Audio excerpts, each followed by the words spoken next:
Hey everybody, it's Jason Blaha here, and I had a few people ask me again in video comments, even though this is stuff I cover periodically, what about time under tension? You talk about muscle growth and everything. Why don't you ever discuss time under tension when that's something a lot of other people talk about?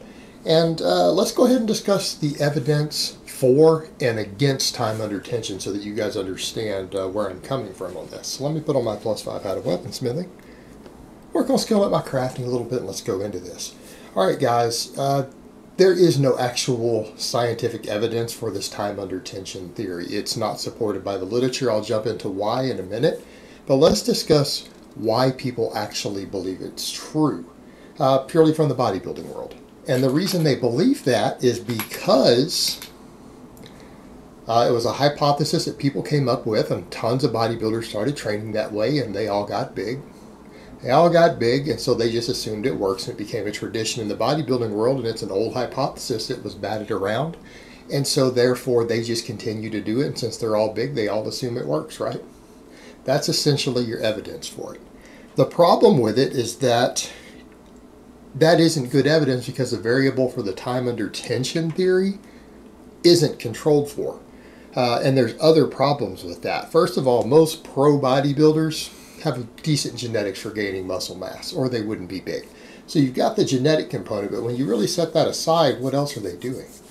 All of this time under tension training, which means, again, all this time under tension, where people are trying to keep tension on the muscle the whole time, do lots of volume pump workouts, sometimes just working the middle rep ranges, sometimes really slow negatives, all this other stuff. And we'll get into that in a minute. That's what they're doing, but they're all doing high volume training with this style, right?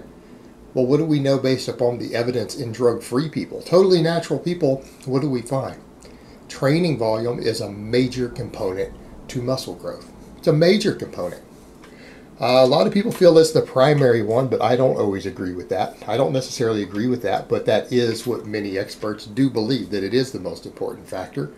And like I said, I may not agree with that, but I think it is an important factor. I don't know if it's number one, but it's pretty high up the list. So we know high volume training usually produces pretty good muscle growth, right? No matter how you get there. High volumes of training tend to, produce pretty good gains. And again, some experts would say that's the best way to make gains. So you have that, they're all doing high volume training, irrespective of what they're doing to get the volume. They're doing high volume training. What else do they do? All of them use very large amounts of anabolics. Based upon the research, what puts muscle on you faster, lifting weights or anabolics? Anybody know? Drugs do. Multiple studies have confirmed that people who go on moderate amounts of these drugs, who stop lifting weights, when compared to another group of people with the same training experience who continue to lift weights, the guys on the drugs gain more muscle, slightly more muscle, sitting on the couch than the guys who lift weights do.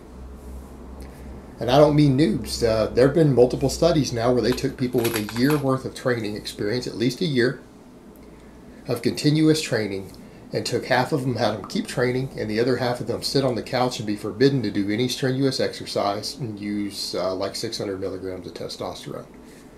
The guys sitting on the couch gained more muscle. It's been done like 3 different times in studies. Most of these bodybuilders are using a lot more than this.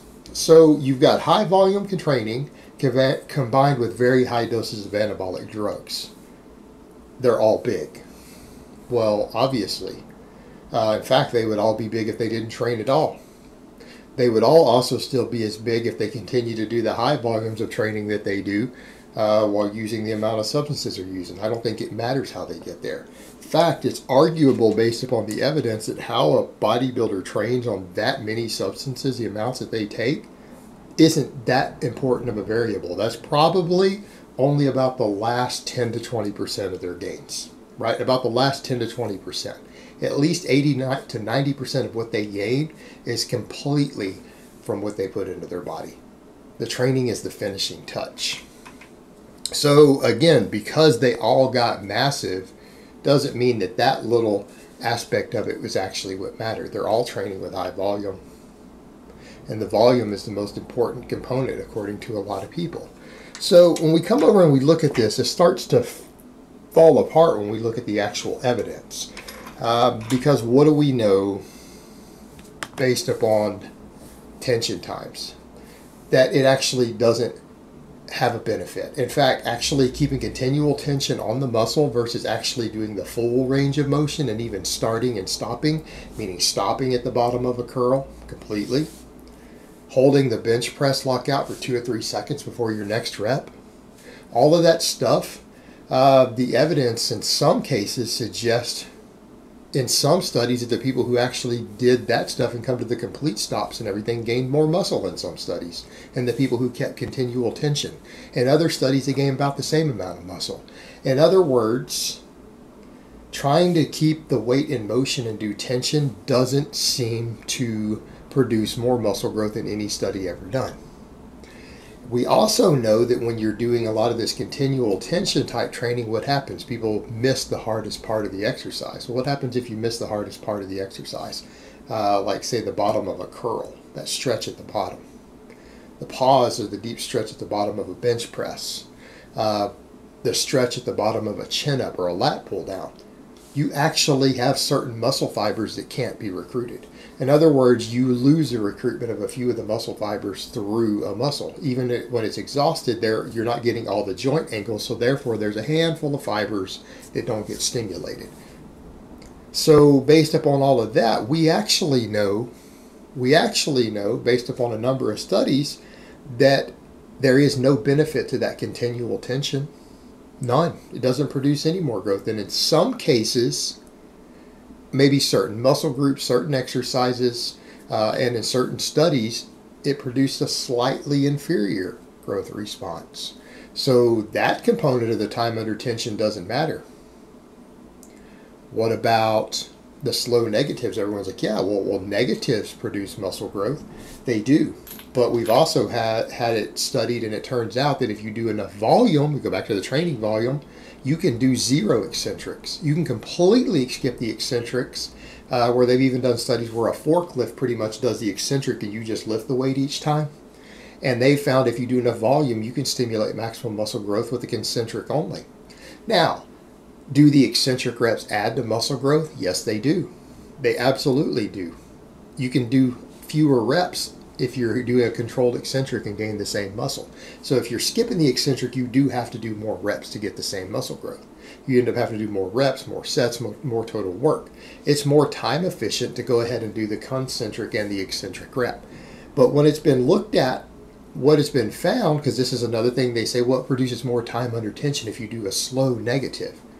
The studies that have looked at it historically, going back up to 15 years, have found that people who do just a controlled 1 second eccentric, meaning lower it about a second down under control, gain the exact same amount of muscle mass if they use the exact same weights, reps, and sets as someone who does a 4 second controlled negative. In other words, slowing the negative down beyond what's needed to control the weight doesn't produce any more muscle growth when it's looked at in a lab or in studies. It doesn't help at all.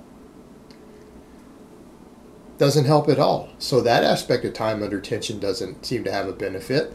What about controlled way up, the concentric, the lifting of the weight? Well, we've found in studies that the more explosively, while maintaining good form, that you lift a weight, the more muscle fibers you recruit. So lifting a weight slowly recruits less muscle fibers. Less muscle fibers recruited equals less muscle growth. So in that one, we have inferior muscle growth. We have inferior muscle growth. So all 3 aspects of the time under tension theory, when you start looking at them, whether it's a slow concentric, a slow eccentric, trying to keep continual tension, all of these different things people use to increase time under tension, one of them has no benefits. One of them produces inferior gains, and the other one produces equal and in some cases inferior gains when it's looked at in the lab. There is no scientific basis for this continual tension theory. None, other than in some cases it makes you more sore. But soreness isn't always correlated with muscle growth. So essentially you have a hypothesis that people for years and years have been screaming is true when it's not supported by the scientific evidence. And the only evidence we have that it works is that a lot of guys do it who are genetic freaks doing high volume training using insane amounts of drugs, and they're all jacked. But here's the kicker. How many pro bodybuilders out there have produced just as successful a physiques and won world level bodybuilding shows while not training this way? There have been quite a few of them. In fact, Dorian Yates is an example. He won the Olympia over and over and over. And if you look at any of the time under tension methods people use, he didn't use them. His total tension time and workload and volume was much lower than the people he was beating. Yet he was still the biggest guy of his era. They're like, well, guys are bigger today. It must be more tension. No, it's just more drugs. So that's essentially your evidence for it. That the guys who are doing it use tons of drugs and high volume training. Well, those are bigger factors than the other thing. So much so that the drugs themselves are probably so effective at stimulating muscle growth that you can use inferior methods and get just as big. So we don't actually have evidence to support this hypothesis. It's not backed by the research. It's not backed by what we can study. It's not backed by any known understanding of human physiology. It's just a harebrained theory that got really, really popular. And that's all it is. Alright guys, but that's really all I have to say on that today. I hope it's been informative, and I will talk to you guys next time.